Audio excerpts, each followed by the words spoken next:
What's up, everybody? Happy Saturday. Welcome to the Richard Hicks Jr. Sports Podcast. I'm your co-host today, Idris, a.k.a. Bosco from the Bronx.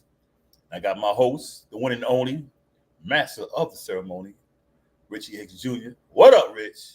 How you doing, Idris? Appreciate the intro, man. That's that DJ in me, man. You know. I know this. That energy was right. I greatly appreciate that, bro. How you enjoying your vacation, man? How is it out there? Nice, man. It's I hadn't had one in a while, a couple of years. Birthday weekend by myself, living it up. That's what's Got up, a nice bro. hotel, Marriott hotel. Yeah, life is good right now. That's awesome, bro. That's We awesome. got a lot going on today, though. We got a lot coming up. Yeah, we do. I'm over here looking at our topics. I'm like, where to start. But I think we're going to start with not new news to the sports world, but we didn't have an opportunity to really hit on this, and something I definitely want to. Stephen A. Smith, in my opinion, and I think in a lot of sports fans' opinions, he did what needed to be done. He really checked Scottie Pippen, called him out for being jealous of MJ, a bitterness that a lot of people feel was born during the production of The Last Dance. I'm not the biggest Stephen A. fan these days, but I got to say, man, I'm 125% behind him on the way that he evaluated this situation. What are your thoughts, Idris? Do you feel that Scottie Pippen has a leg to stand on, or is this just the worst kind of ugly? It's the worst kind of bitterness because, you know, people with The Last Dance, what a lot of people forget, it was about Jordan. People forget it was about him. You know, so he had say-so on how it was going to be done. It was about him. It wasn't so much about the Bulls. It was about him. And when you have like a biography or anything like that, it's going to be about the prime character.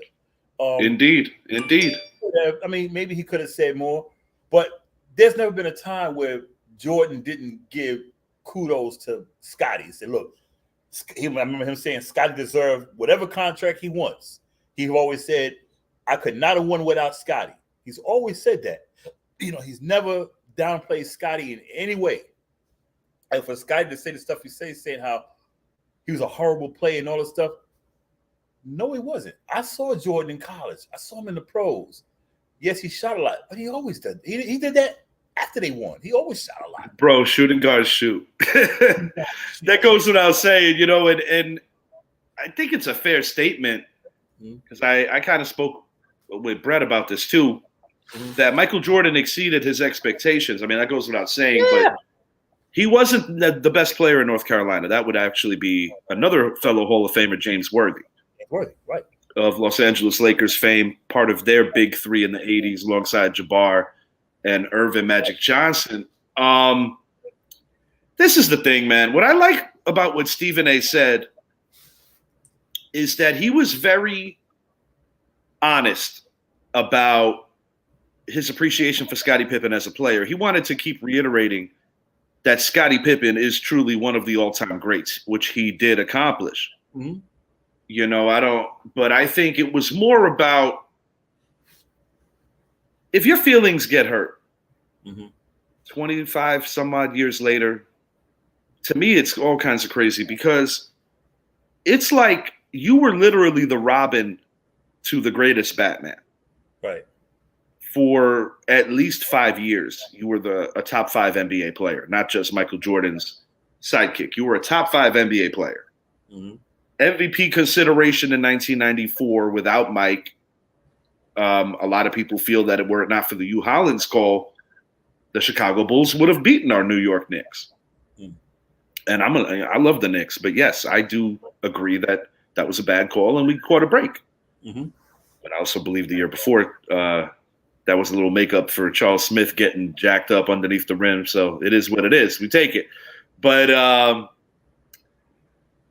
I get it. You know, when Mike came into the league, you're talking about a team that had Dave Corzine, an aging George Gervin. Just a bad team all around. Kevin Lockley is the coach. Right. That was even before Doug Collins, who was before Phil Jackson, which was before Tex Winter's triangle offense. But I mean, Jordan took him under his wing on a level where he gradually became an all-star, a prolific defender, one of the greatest on-the-ball defenders in the history of the NBA. And Scottie was also a revolutionary in terms of the point forward position. Yep. You're talking Hall of Fame induction. Take it back to when Mike went into the Naismith Basketball Hall of Fame, and it's like Scottie presented him. Mm-hmm. So to think that there's this ridiculous bitterness, I just have a hard time wrapping my head around it, because I will say for a little while, I wanted to hear what Scottie had to say. Yeah. But this far removed, I mean, it's jealousy. You know, Stephen A. covered every track possible. He talked about Scottie not coming in with the migraine against the bad boy Pistons. He spoke about him not coming in because he wasn't going to get the last shot. Right. Phil chose to go with Tony Kukoc, which I actually think was the smart play. But what really was crappy about that, Pippen was supposed to be the inbound passer. And the inbound pass is just as important as taking the game winner in terms of getting it where it needs to go. And Pippen, goes without saying, was one of the better passers, probably, the best passer on that 94 Bulls squad, the Jordan-less Bulls. Mike was busy playing baseball. Mm-hmm. It's a legacy killer, bro, on so many levels. Yeah. Truly a legacy killer. When Kareem was in the league, when Magic came in, Kareem never took nothing away from Magic. Everyone knew Magic came in and changed that whole squad. I think they were the ultimate compliment to one another. Yeah, and you never heard Kareem say anything. Not a word. Wade took a back seat with LeBron. True leaders will do that for the betterment of the team. And you can say the same thing about Steph and KD. Right. And let me read a stat with Pippen. Like, people say, well, Jordan didn't win without Pippen. True. It took a few years for them to win, but true. But his Pippen without Jordan, from 93 to 94 and also from 98 to 2000, 12 points per game, four rebounds per game. 4 assists, 5 rebounds, 1-time All-Star, 1-time MVP, 1-time All-NBA, 1-time All-Defense. Now you're talking 5 years, 4 years, and that was all one season, except for the All-Defensive team. So he needed, and when he went to Portland actually went backwards. He was Portland had a good year, and the next year they floundered. Yeah, he had a chance to win a 7th NBA title.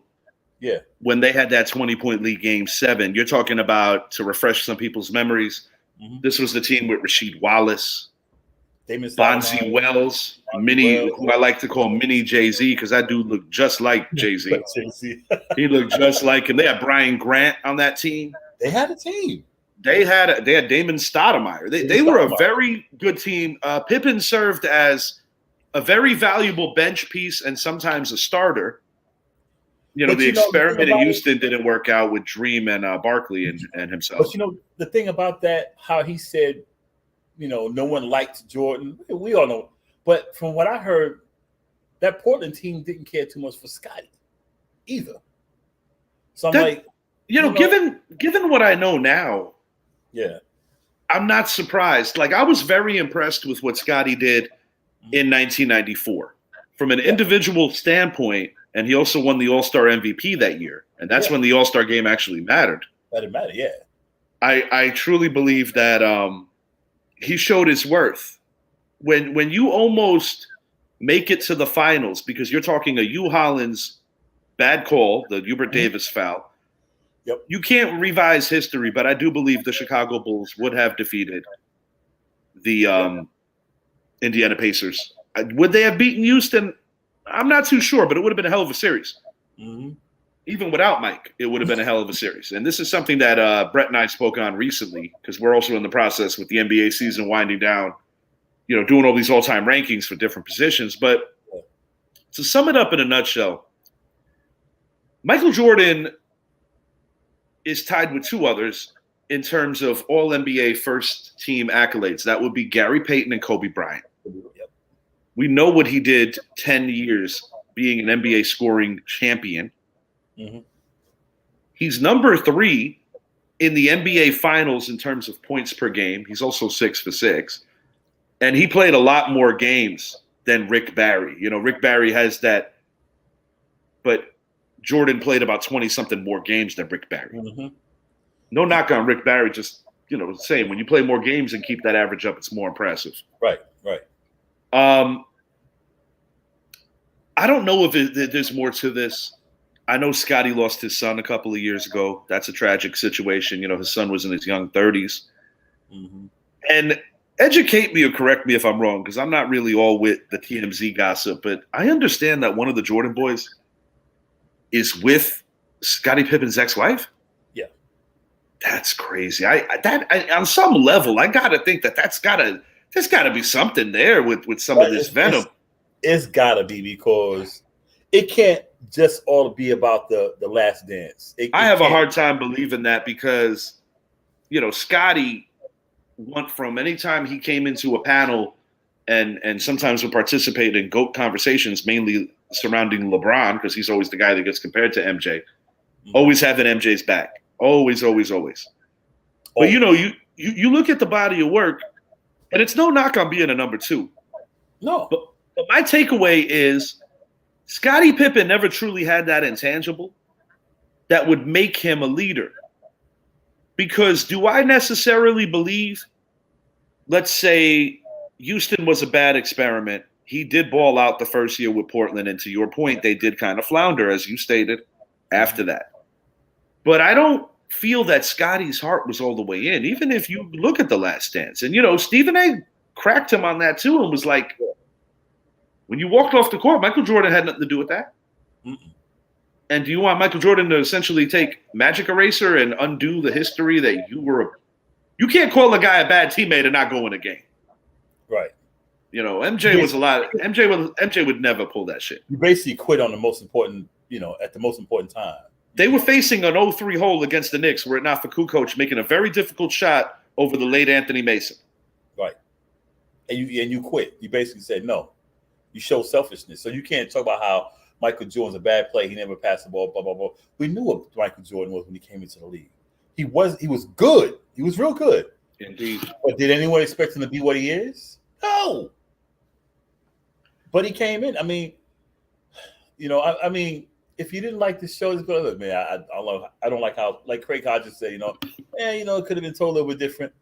But Craig Hodges is not all over social media saying Michael Jordan's a bad player. Da, da, da, da, da, da. And Stephen A. also took the time out to mention that a guy like a Craig Hodges, that's a whole nother story that we could be here for an hour, has more of a reason if he wanted to be that opinionated and talk some ish on Michael Jordan, because Craig Hodges was blackballed from the NBA.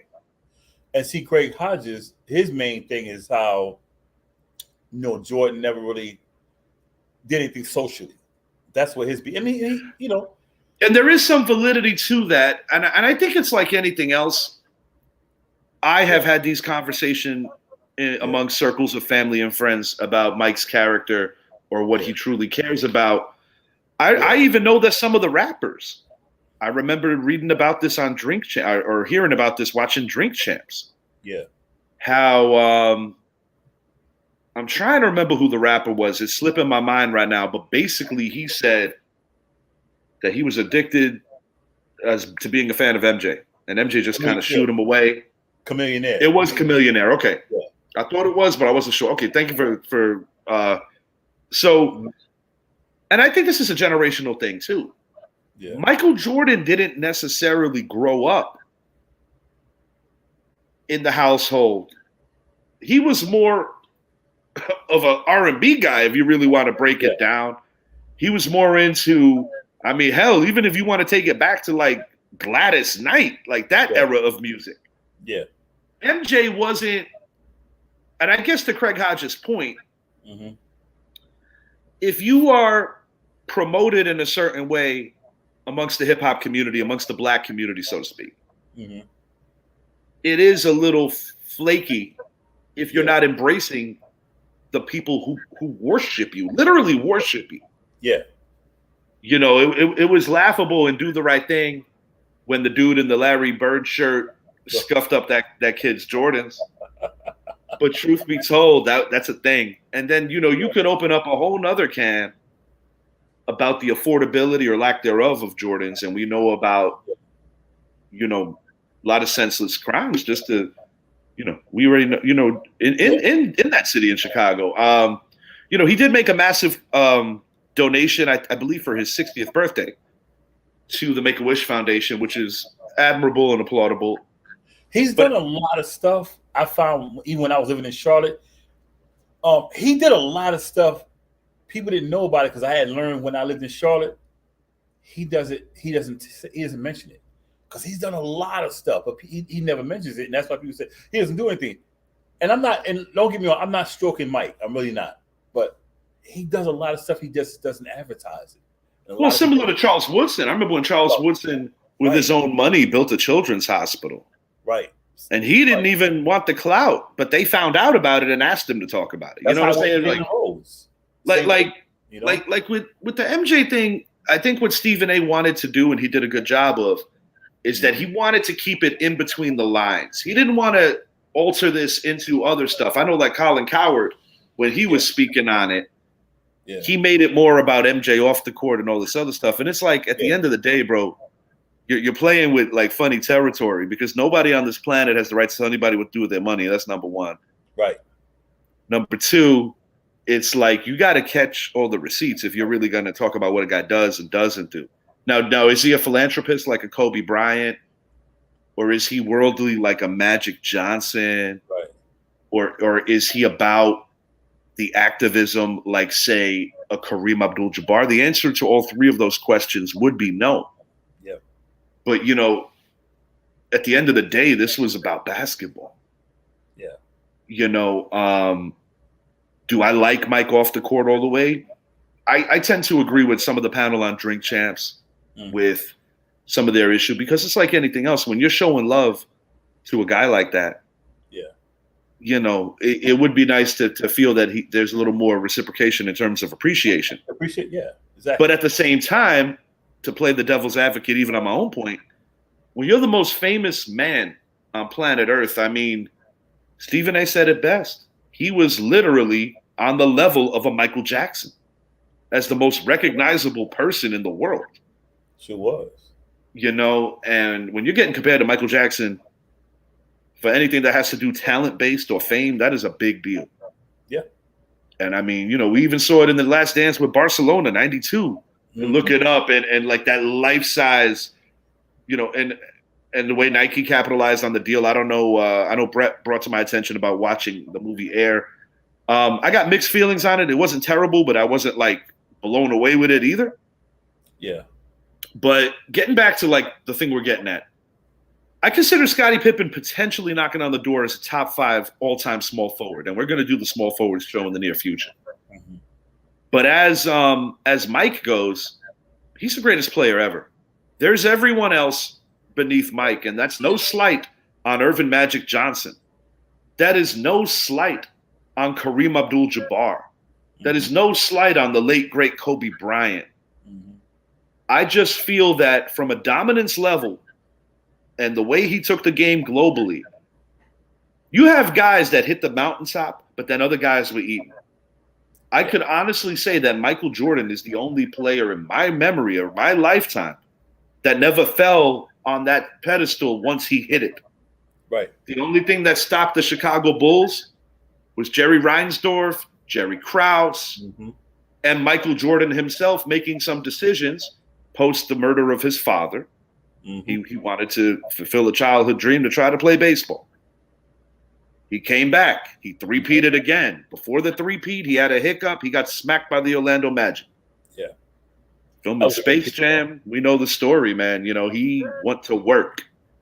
And to be honest with you, if he doesn't retire after 94, there's a distinct possibility they win 8 in a row. He ties what Bill Russell did, potentially. You know, no, once again, no slide on the Houston Rockets. I don't know what would have happened. It would have been a hell of a series. Yeah. But then, you know, you talk about he came back as a 37 and 38-year-old man for the Washington years. If they don't bust up the Bulls dynasty, I will admit that the league was starting to catch up by 98. I will say that. Yeah. But who's to say that we wouldn't have got treated to maybe seeing the Lakers of Kobe and Shaq going against Mike and Scottie and co. Who's to say that Scottie would still be there, because he was very aggravated. And that's the most important thing, I think, of all. We talk about The Last Dance. We talk about the way it was narrated. Mm-hmm. Scottie Pippen had a lot of mouths to feed, and I understand that angle of this.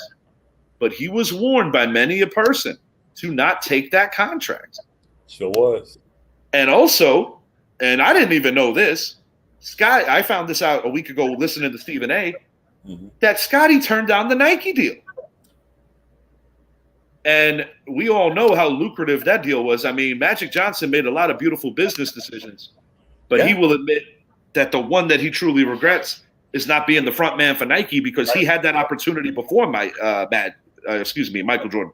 And Magic had got that charisma. No doubt. Magic was a natural when it came to being in front of the camera. Yeah, I got to listen to Magic. Yeah, he could have been huge. Yeah, well, but he was the face. Don't sign that contract. Don't sign that contract. He was the face of the league prior to Michael Jordan's ascension. Yeah. And to be honest, and going back in revisionist history, or just going back to being basketball fans, I would say that for the fans lost because Irvin contracted the HIV virus. Mm-hmm. Because I do believe that we would have got treated to see a lot more of Magic running into Mike. I know the Lakers needed to reload, but I think they would have. Yeah, I think. And another interesting caveat, just kind of keeping it on basketball, Magic Johnson did make that cool comeback in '96. Yeah. But what was wild is that he actually chose to re-retire, where he could have potentially been a bench piece, because he was older, a six-man type, along a roster which included Shaquille O'Neal, Eddie Jones, Nick Van Exel, and a very, very young Kobe Bryant. That was an athletic squad. Indeed. And it's like anything else. They had to learn how to win. You know how the Bulls had the Pistons? Yeah. Well, the Lakers, actually, the guys who used to smack them around were the Jazz. Yep. Those were the guys that used to end their dreams every year. And then they insert Phil, the rest is history. We know the history. But to sum this up before we move it along, Scottie Pippen, please, you are destroying a great legacy that you built for yourself as one of the finest basketball players to ever play the small forward position, and to just be that lockdown dude. The Last Dance also chronicled and highlighted how you shut down Irvin Magic Johnson, who was the greatest point guard that ever lived and the biggest winner of the 1980s. Mm-hmm. That wasn't MJ's assignment. That was Scottie's. And Scottie is a huge, integral part of why they won. And I get it. Mike never won without Scottie. Scottie never won without Mike. But Mike carried that team through every beating that they took along the way at the hands of the Detroit Pistons, at the hands of the Boston Celtics, even before Scottie was in the league. He took those beatings first. Absolutely. And when you got Larry Bird calling you God after he just swept you, I don't think there's any disputing who the best player on the court was. Yeah. He missed 63 games. He missed most of the season. Came back, dropped 63 on Boston. That's bananas. Got them in the playoffs. That's truly bananas. And it's like, I think the thing with Mike that I've always appreciated, and this is why it goes into this whole thing about the LeBron shit, is that, yes, LeBron came back to Cleveland and did right for Akron / Cleveland / his home. And I give him props for that. I do. But Mike didn't leave when the beatings and the beats got a little too tall. He just kept grinding until he broke through. Right. And I think that's why, while I respect LeBron and I also consider him an all-time great, I think that is all you need to see. Yeah. Mike never backed down. He took all the beatings. Like you said in the beginning, once Mike got up there, he was up there. You couldn't take him down. It took him to retire the second time when he came back to Washington. And you think about the great, great players that left the game without a ring a huge in part to Michael Jordan. You're talking about John Stockton, Karl Malone. You're talking about Gary Payton. You're talking about Reggie Miller, Barkley, Payton did get Patrick one. Ewing. He did get one. He did get one. I'm gonna take him off that list. You're correct. Him didn't get one. Like you said, Stockton and Malone didn't get one. And some people argue that Dream, and I don't agree with this part. Yeah. But some people argue that Dream and the Rockets wouldn't have went back to back if MJ was in the league both years. I don't completely agree because I do think that particular Rockets team had all the answers for the Bulls, but we won't never know because we never seen it. I think they would have split. I think they'd went back to back like Washington and Seattle did back in 78, 79. I think it was 78, 79. Yeah. I actually agree with you. I think you would have seen a split because this is my take on that. The 95 Chicago Bulls did not have a real power forward. They didn't have Ho Grant, and Dennis Rodman wasn't there yet. Ho Grant was busy kicking their ass as a member of the Orlando Magic. Right. So they went out and got Dennis Rodman. Yeah. 94, that's MJ, no MJ. And they almost beat the eventual Eastern Conference champion Knicks, who came a game away from winning the title. Yeah. So, yes, I do think if MJ plays in 94, they beat Houston also because of the sheer fact that Houston didn't have Drexler yet. He came over for the second year. Right, for the second year, right. So I do tend to believe that that's how it would have played out. But we can go for another hour. And I love these topics, and I love talking about NBA history. But my ultimate point and my ultimate bottom line here is Scottie Pippen, man. I don't know what it is that's eating at your soul, and I think it's a lot deeper than just basketball. But I hope you get help because real talk, like you are ruining everything that you worked so damn hard for being one of the best NBA players of all time.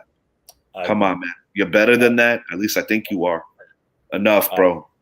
Be proud of your place in history.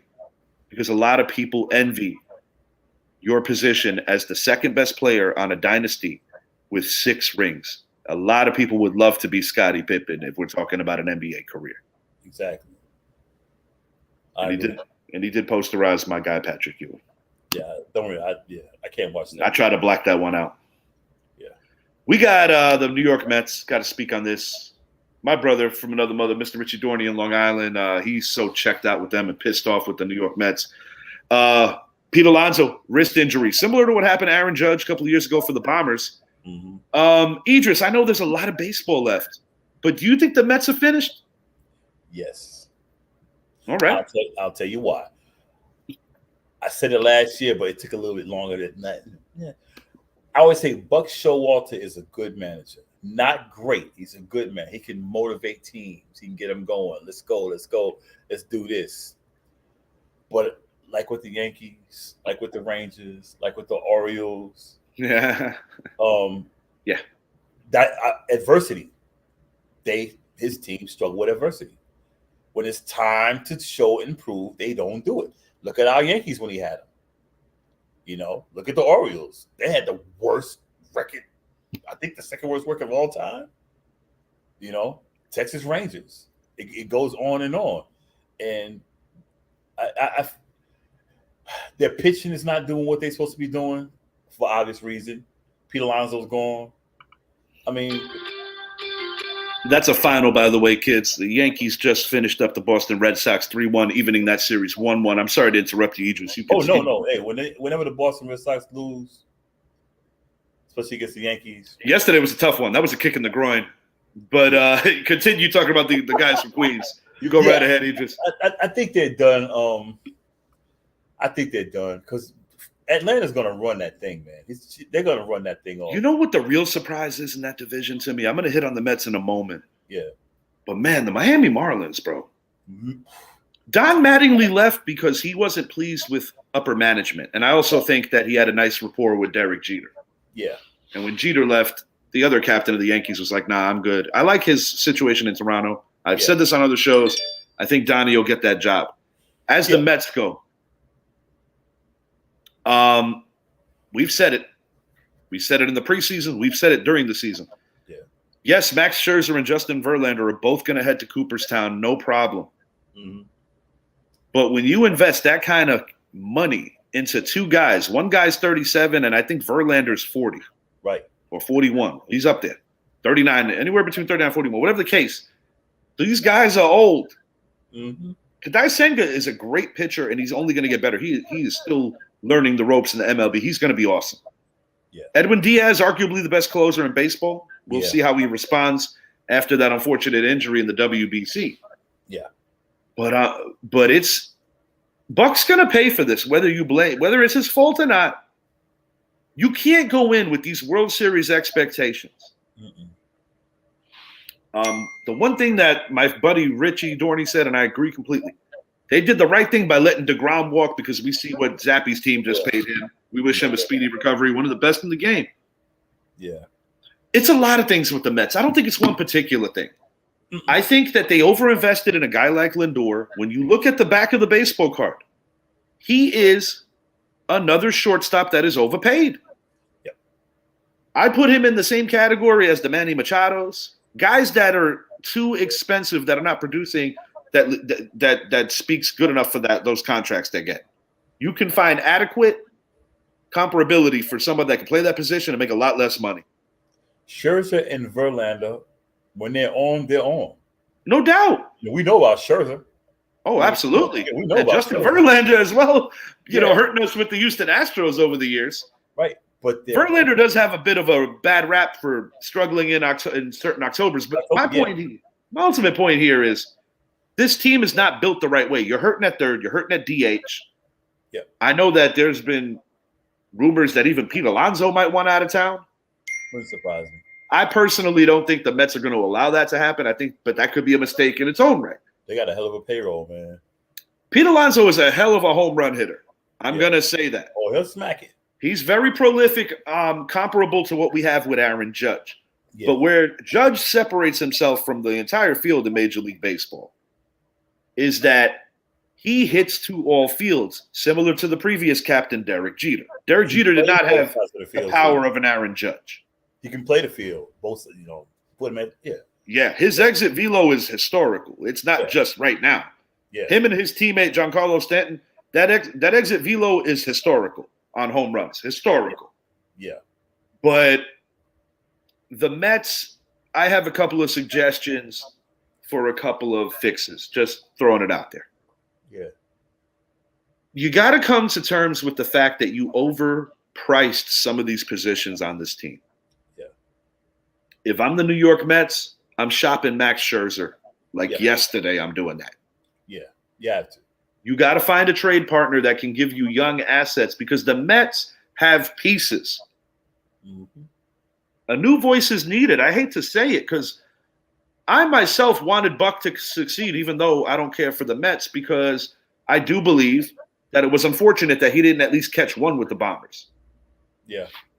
But I will say that Buck's going to pay for this. I don't see a scenario where Buck Showalter doesn't go down with this fire that they have. And they finally broke up the 7-game losing streak today against an upstart Pittsburgh team, but they're bad. And I don't see any relief coming. I mean, David Robertson, admirable job being the closer because of what happened to Diaz. Right. But that's not his role. That's at his juncture of his career. This is not David Robertson from the New York Yankees. No. This is not the Chicago White Sox, Philadelphia Phillies guy.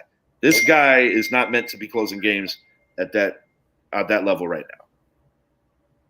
Escobar, McNeil, in my opinion, who's overrated. Brandon Nimmo. I remember I was a guest on Sergio's show. We were laughing at that contract. We were laughing at it. Yeah.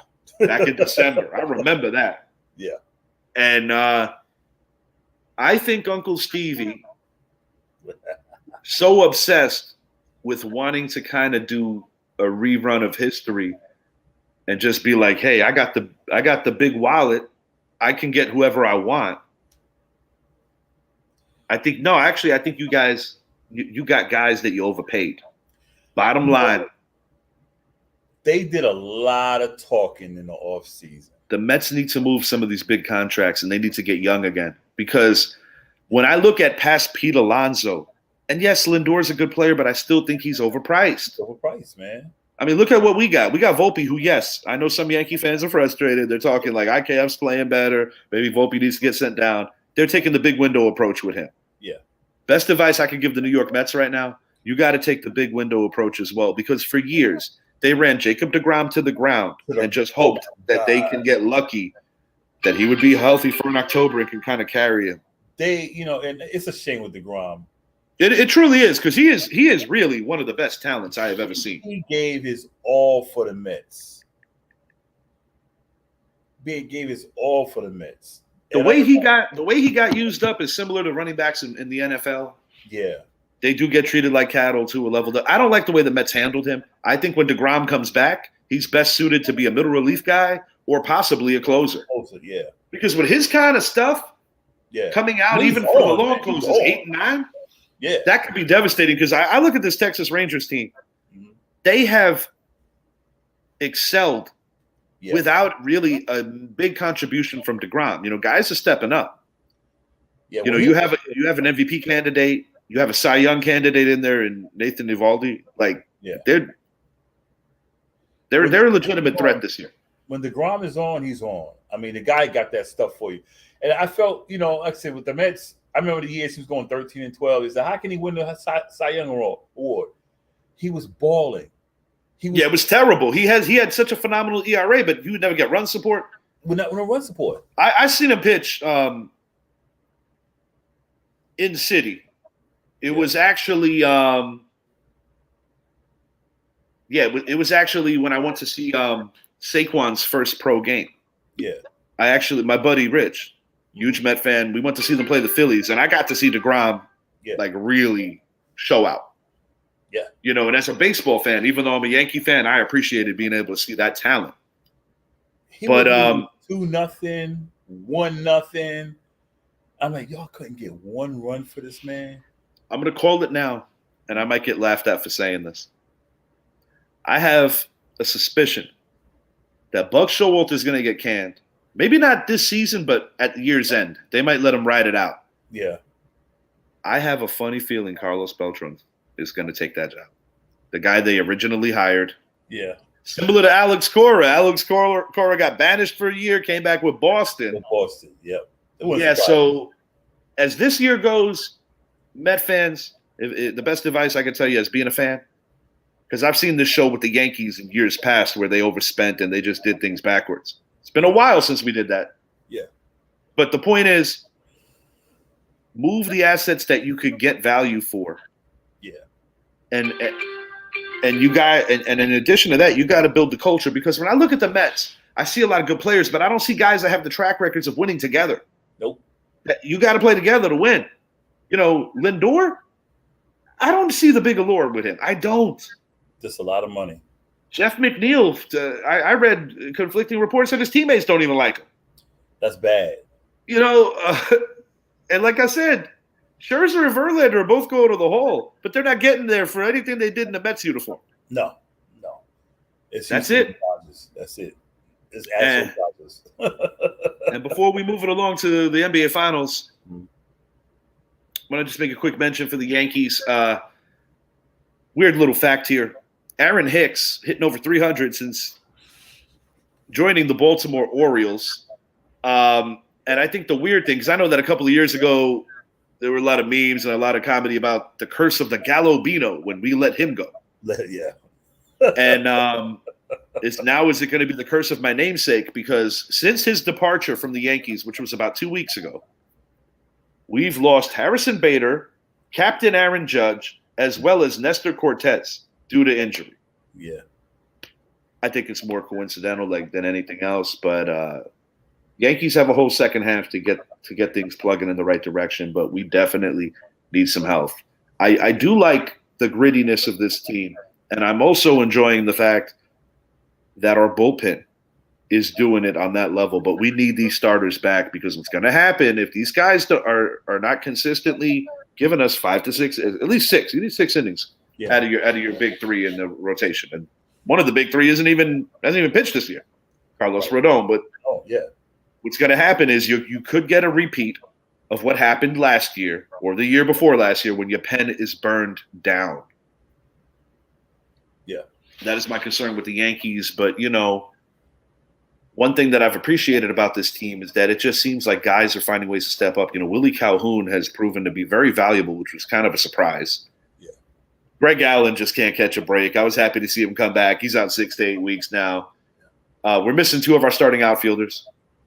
As I already alluded to, Judge and Bader. We're third place, and we're like the fifth best team in the AL. I mean, we're good. And shout out Gary Sanchez. Oh yeah, I'm happy for him. I hope he's doing okay in San Diego right now, and I hope he can continue to keep his baseball career alive, because at one time he was one of the premier catchers in the game. Yeah. All right, just NBA Finals heading to Game 5 on Sunday. In your estimation, what do the Miami Heat have to do to stay alive and then maybe come back all the way? They're living and dying by the 3. Indeed. They need more people to step up. Bam and Butler can't do it alone. Fair point.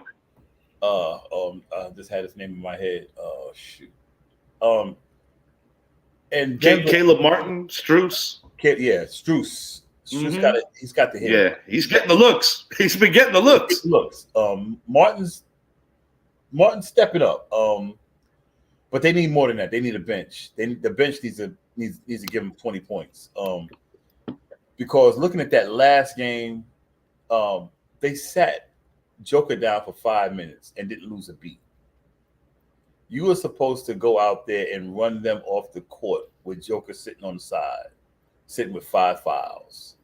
They were supposed to go out there and just, okay, let's take this lead from 10 and, tie it up.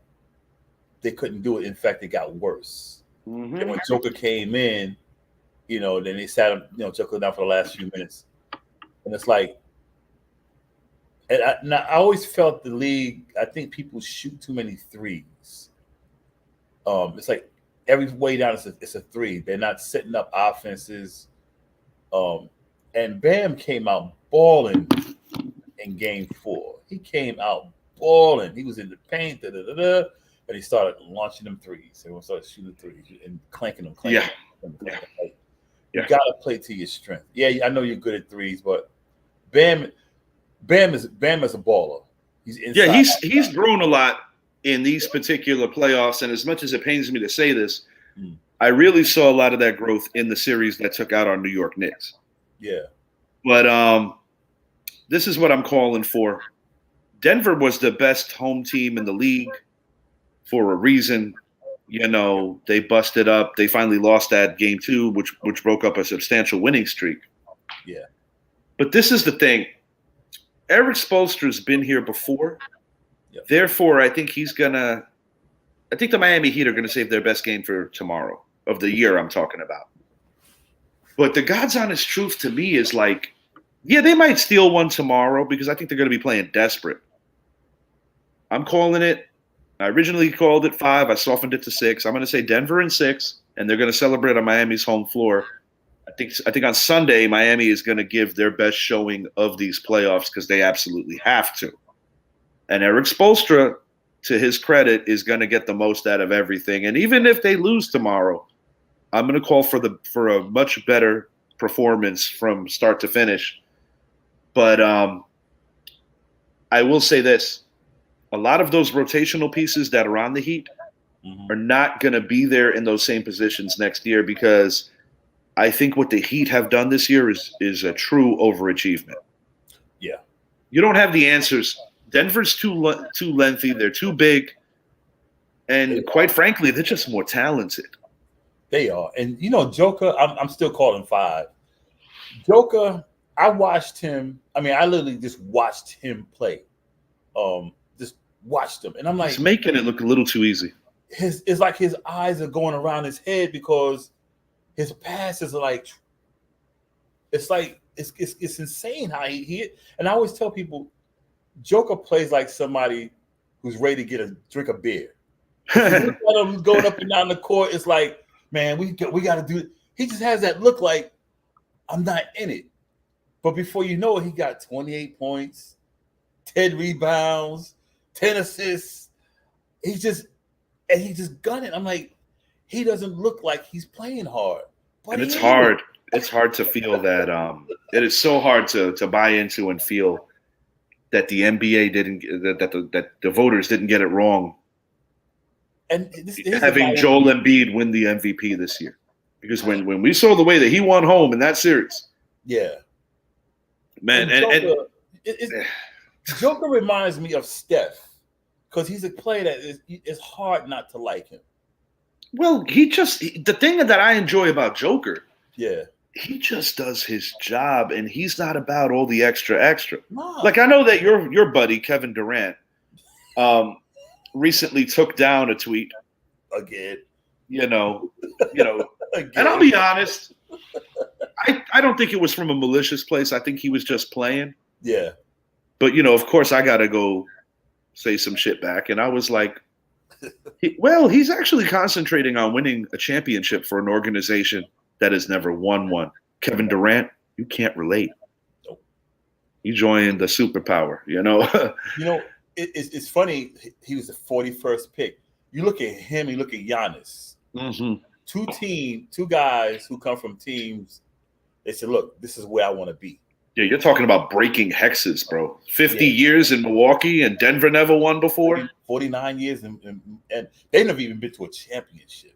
The closest they got in recent memory was the team with Melo and Billups. Yeah, and look, if you take it back a decade earlier or so, they were one game away from the Western Finals in '94. They lost in 7 to Utah and actually almost erased a 3-0 deficit. Yeah, that was an interesting team. Mahmoud Abdul-Rauf. Yep. Who was the original Colin Kaepernick? If we're going to call it, Steph Curry too. I had this conversation with actually Zappy. Yeah. And I said that if that dude, formerly Chris Jackson, played in this era, oh my goodness, history would remember him a lot differently. Yeah. Good. Oh yeah, because no knock on Steph. I'm going to say this: Steph is the greatest shooter that I've ever seen. Yeah. But I don't think that Steph is the greatest shooter I've ever seen if he played in the 80s and 90s. No. And maybe I'm going to get chewed out for having that take. Mahmoud played defense too. Indeed. I think with Denver, Joker, it's hard not to like this guy. And I watched him for one whole quarter.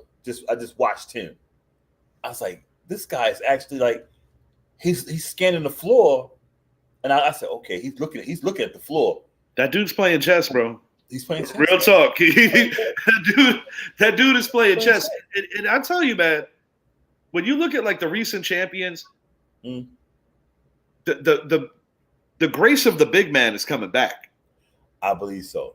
It's been a long time. You need a big man. And it'll never be what it was because it's a completely different game now. Yeah.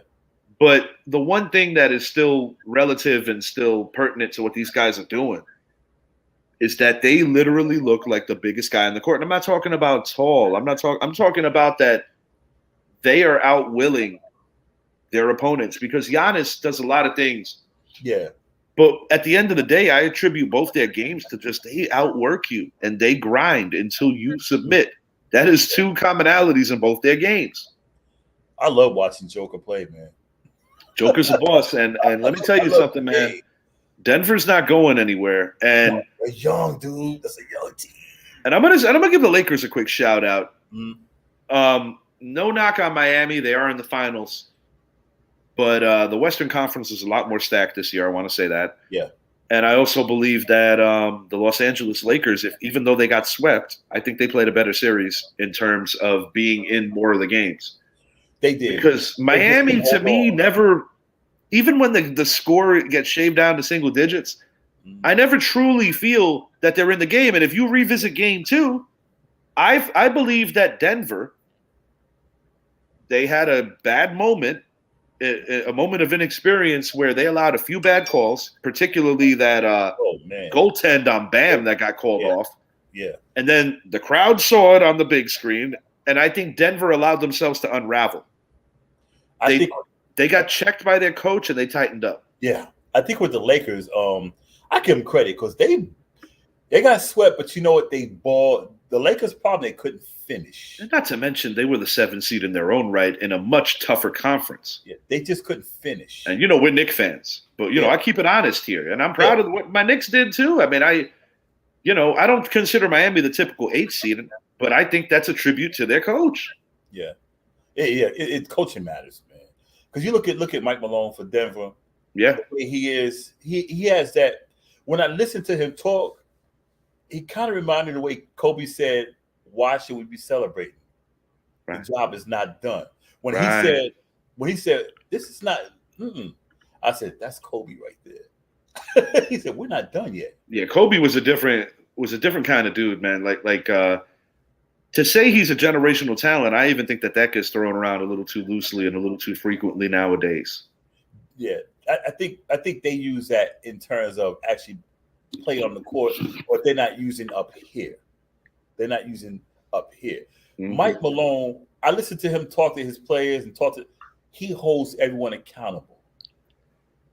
It's like, look, this guy has to make shots. This guy needs a rebound. Joker needs to pass the ball because we need assists. He's holding him accountable and saying, "Well, I think if we did this, I think no." He's like, "No, this is what we gotta do." And I listened to him in the huddle. He's like, "Look, we got to do this. This is what we got to do." No.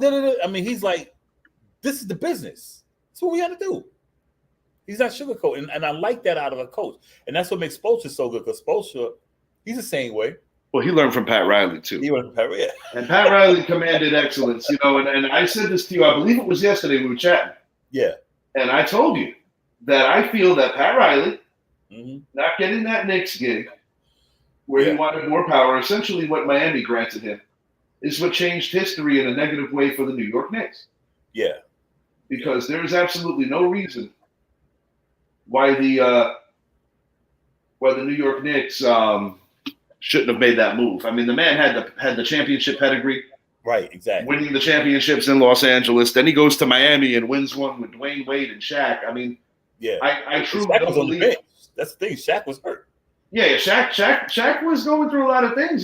He was getting to that end of days for his career, so to speak. Yeah, so, it definitely wasn't easy. Yeah, I like Malone, and I'm hoping the Knicks look at that. I mean, I don't mean to switch the subject, but I think with Denver looks a lot like how the Warriors looked when they started winning. They started like playing together. Coaches like, look, this is what that's the scary thing, bro. Yeah. These guys aren't going anywhere, and according to Zappy, Giannis is Warriors are a favorite to land Giannis. Yeah. We'll see. I'm not buying that one just yet. He liked to play in New York or Chicago, so yeah. I'm not buying that just yet. Yeah, but I guess wrapping it up on these NBA Finals, Miami, tomorrow's their day. If there's going to be any more days for the season, I would not be shocked if Denver closes it out tomorrow. But I think win or lose, you're going to get the best version of the Miami Heat tomorrow, because one thing they have proven over the course of these playoffs is that when their backs are against the wall, or when things just don't look right, they have proved everyone wrong. And like I said, it all starts and ends with Jimmy Butler and their coach, Erik Spoelstra. Before we get out of here, I do want to make a mention about our next show. Looking forward to this one. Yeah, you guys got to tune in 10 a.m. Wednesday Eastern Time. You got to do it. We're going to have Philadelphia wide receiver coach Aaron Moorhead. He's on the hot seat. And if you're listening AM, we got you. Finally, we got you. We're going to talk football. We're talking to the enemy. It's going to be a lot of fun, man. Going to be a lot of fun. As obviously many of you know, we're New York Giant fans. Our guy Zappy, big Dallas Cowboy fan, and Aaron coaches with the defending NFC champion, Philadelphia Eagles, most hated rival of our New York Giants. But like anything else, we're going to go on with very subjective. We're going to talk it from the hip, and I have a feeling that there might be some talk coming our way because. Unfortunately, the New York Giants did something they never did in franchise history last year, and that's lose 3 times to one team. Definitely learning curve there. And, you got to give credit where it's due, no matter how much it hurts. Yeah, and like I tell you, all season he reminded me. So, but we got him. We're gonna talk X's and O's. We're gonna do it all. Y'all make sure y'all tune in. And interesting caveat about Aaron Moorhead. He and his father Emery, the only duo, father and son, to ever win the Lombardi Trophy as players. Right. Emery with the 1985 Chicago Bears, arguably the greatest team of all time. Aaron with the great Peyton Manning, the Tony Dungy-led Indianapolis Colts, who ironically beat his father's team. That would be the Chicago Bears. Chicago Bulls. Yep. Chicago Bears. Yep. Yes, sir. We are looking forward to that. Tune in 10 a.m. Wednesday, and we're going to be doing some video promotions for that, getting you guys ready for that. Yeah, got a lot to look forward to. Idris, anything you want to say on the way out, man? Mile High Hustlers in 5. I'm gonna keep it that way. I kind of regret changing my pick to 6. I think you're right.